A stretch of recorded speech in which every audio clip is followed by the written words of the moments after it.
They say when it rains, it pours, and right now we are experiencing a veritable monsoon of new Unicorn Overlord information and footage.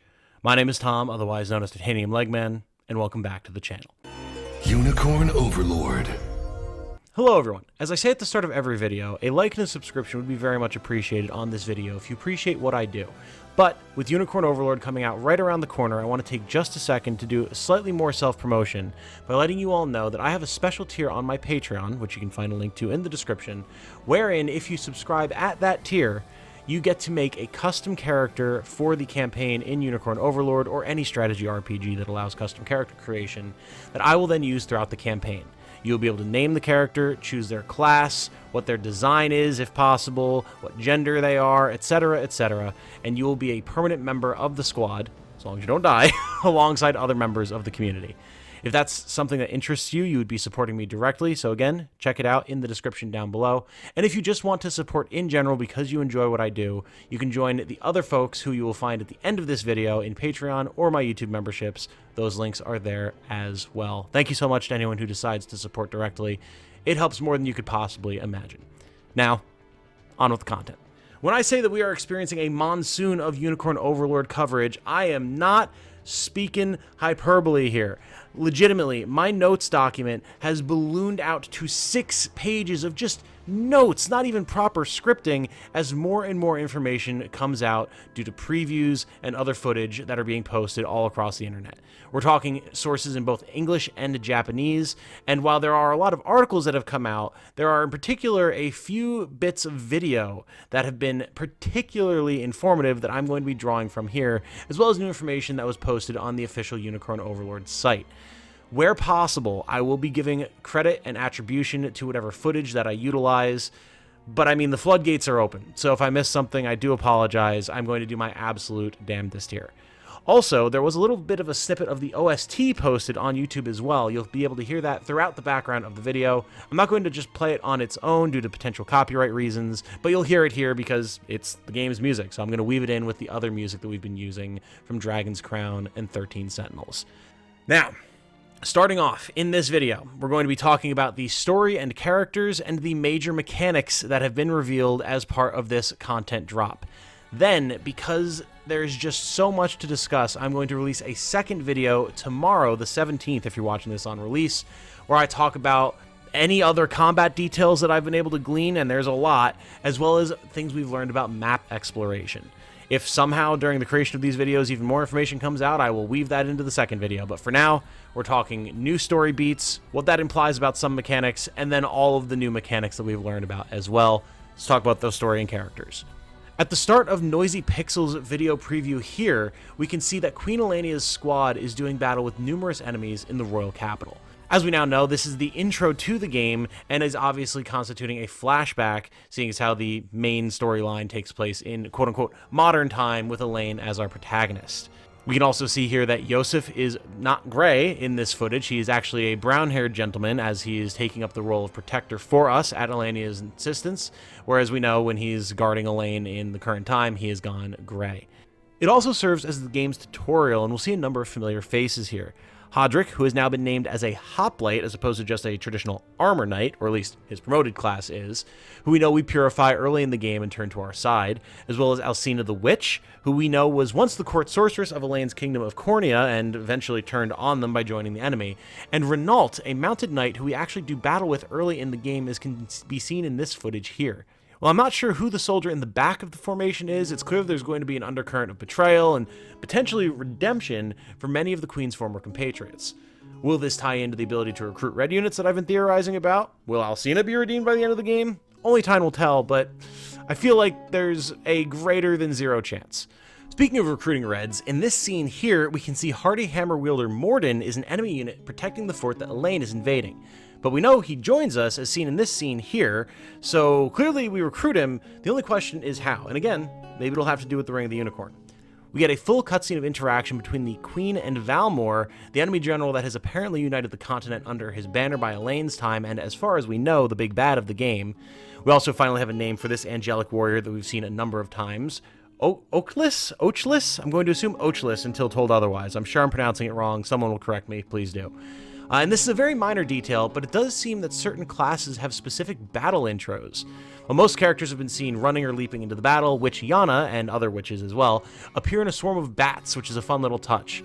At the end of battle, characters will also have different victory poses, and in particular, witches actually wind up sitting on their little cloud of bats, which is very cute. It's a very vanillaware touch. I like it a lot.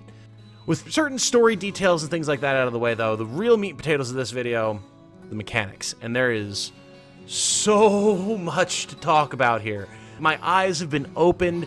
Everything is clearer now. We actually have a good point-to-point understanding of how Unicorn Overlord is going to play. So let's talk about it.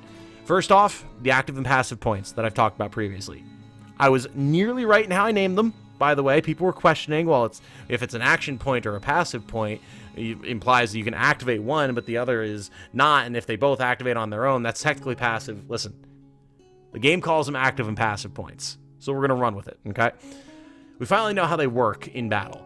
As we had previously theorized, they activate to use attacks and support abilities respectively, and they do so in a set order based on the stratagem that you set for each of your characters. Tom, what's a stratagem, you might ask? Oh boy, will we be talking about it, but in a second, let's finish talking about these points first. Your troops will use an active point, or more if needed, to use one of their attacks on their turn, and only on their turn. In response, enemies and allies both can use passive points to empower the attack, block it, etc. This pattern will repeat until all the action points for both squads are depleted, at which point a winner is declared and you return to the battle map. This presents an interesting balance with high-cost attacks like those used by the Swordmaster, right? It's impressive and I'm sure highly damaging, yeah, probably very effective when you get to use it, but it's also probably the only attack you're going to get without a very specific setup. So, if it gets blocked, or your unit somehow gets stunned, or something else happens that interrupts the action and costs you your points, it's going to be a real feel bad. So I'm guessing that one-cost attacks are going to be king until you can set up your units and stratagems to open the enemy to expensive attacks like this to really make it worth it, so you know you're not going to be wasting your points. Simple attacks that reduce physical defense, magical defense, prevent enemies from doing as much damage, things like that are going to be bread and butter for a lot of units. Maybe you'll have one unit in your squad that has a really big, costly attack that they use after everyone else goes, but I can't imagine that until like the very late game with very specific strategies, you'll be running around with 3-cost attacks on everybody. Meanwhile, your passive points are for pretty much everything else, and we've seen the way that they play out. Healing, guarding, buffing, debuffing, all of these things cost passive points, and what's interesting is that while the battle ends once all active points have been used up, ostensibly, you do have the ability to use passive points for things like healing at the end of the battle once all enemies have been defeated, depending on how you have your stratagem set up, which again, we're about to talk about, as we can see in this clip here. So that's a nice little quality of life thing that would be hard to accommodate for in the way that Unicorn Overlord's battles are kind of set up. You can't just have a cleric running around on the field in between major fights, like in a Fire Emblem game, and just healing people up before they go back to casting magic or whatever. It doesn't quite work that way. So this is a nice little touch. Now, stratagems. This is where the single biggest point of strategy, perhaps unsurprisingly, is going to come into play. Every single character in every single squad has the ability to essentially be programmed from the ground up by you to function in a certain way.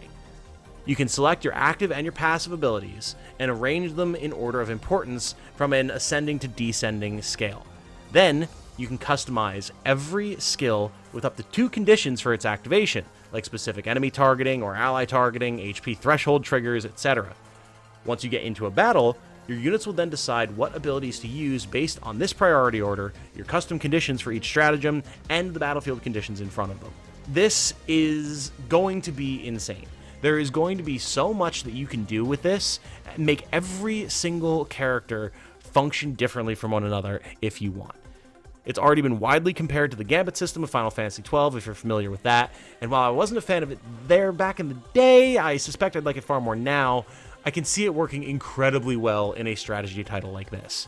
I can only imagine the build crafting possibilities that we're going to have from predicting how units will behave and how battles will unfold and designing stratagems around that, right? Like you're literally crafting a strategy for your characters to follow that they will then execute on. Like, it's not just you manually inputting, like, I want this character to go here and attack this unit with this steel sword to break them. Like, that's a different type of strategy. This is you as the battlefield commander saying, you're going to move in this way, and you're going to support each other in that way, and you're going to target these specific enemies because they have a particular type of strategy that they're going for, and this is how we're going to counter it, and then you get to watch it unfold.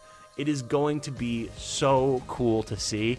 And while it's obviously going to take a lot of menuing, especially as we're first getting used to it, it's going to be so satisfying. It's going to be so satisfying to sit there and figure out exactly how you want your army to function based on what it is that's coming up on the field of battle, or just how you like them to function in general, and then actually seeing it unfold. I love it when a plan comes together. That's what this game is going to be. 100%. I'm blown away. I'm so excited for this. This is going to be an awesome system to tinker with, as I'm sure you can tell. I'm extremely excited about it, but no worries. If it seems overwhelming or like just too much, you don't want to have to deal with it, you can customize using an auto-assign function to set up stratagems that should get the job done as well. It probably won't be the most efficient thing around, sure, but it should get you through.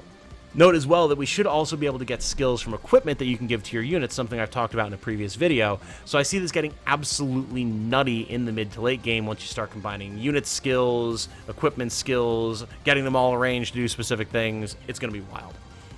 Moving on from stratagems, there are a number of other important mechanics that we need to talk about, including fatigue.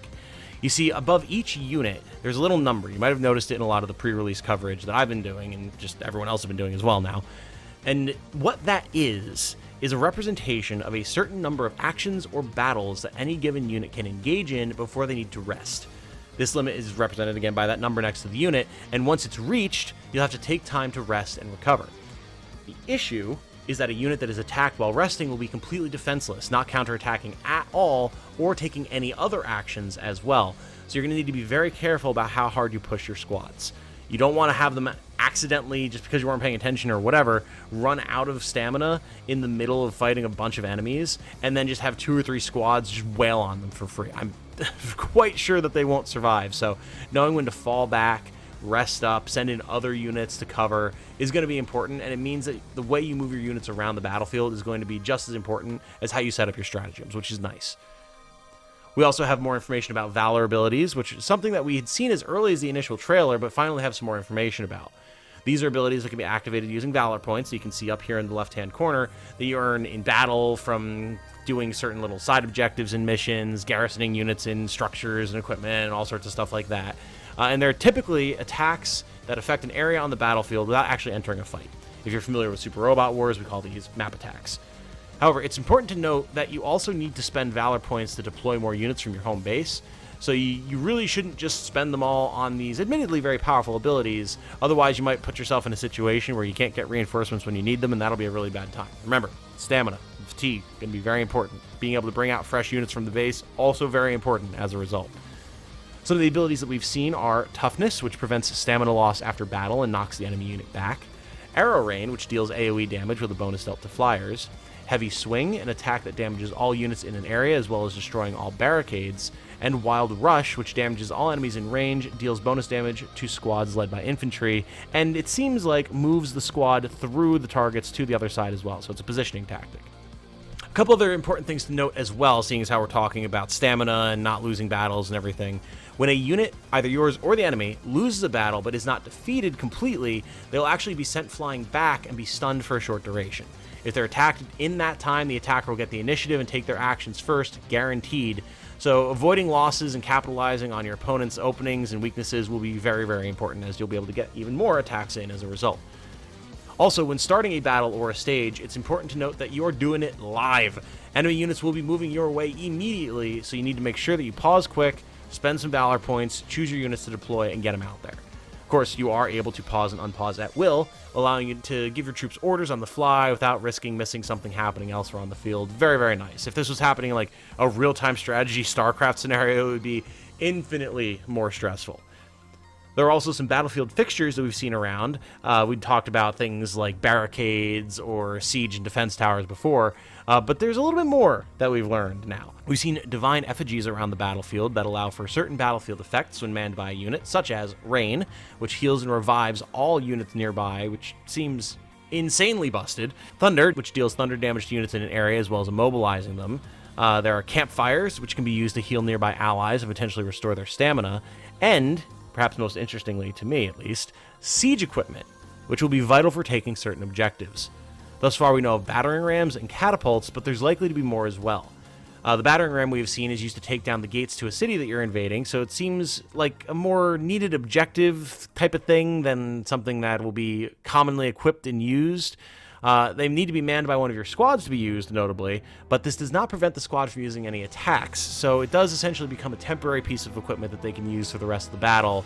It's just not something that they're going to be utilizing all the time. You can't just, as far as I know, throw a catapult on a squad or a battering ram on a squad and be like, you are the siege company now. Doesn't seem to work that way. Kind of battlefield specific.